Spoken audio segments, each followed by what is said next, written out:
se fosse dividir no mesmo céu.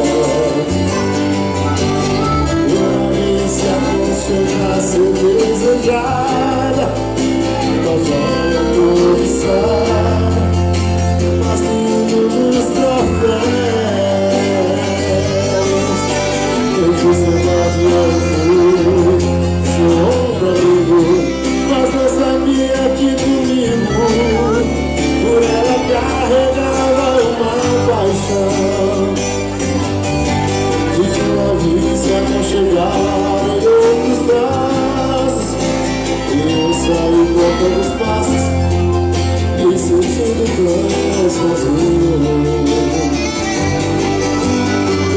Que sabor amargo do ciúme, a gente quando não se assume o quê? Fica chorando sem carinho. E aí? O tempo não deu pra tirar ela do pensamento. Eu ia dizer que estava apaixonado, recebi o convite do seu casamento, com letras douradas no papel bonito. Chorei de emoção quando acabei de ler no cantinho rabiscado do verso. Ela disse: meu amor, eu confesso, estou casando, mas o grande amor da minha vida é você.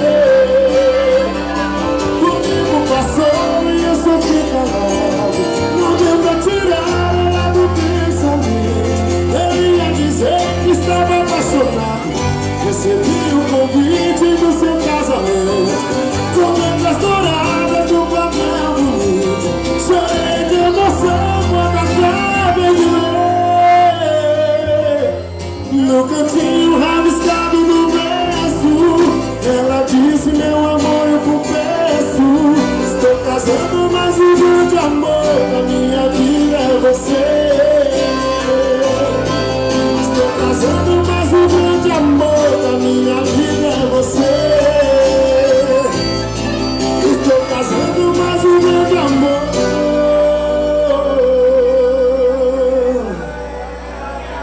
da minha vida é você. Obrigado a vocês, Gilvão, obrigado por todos os momentos especiais que passamos com você. Teste, vocês que são meus testes, eu amo demais vocês, obrigado. Fã Clube, os Jujubinhos, minha Nossa Senhora. Meu maestro, por favor, mais uma, agora até tirar aqui, né? Gente, vou tirar aqui. Puxa, meu maestro.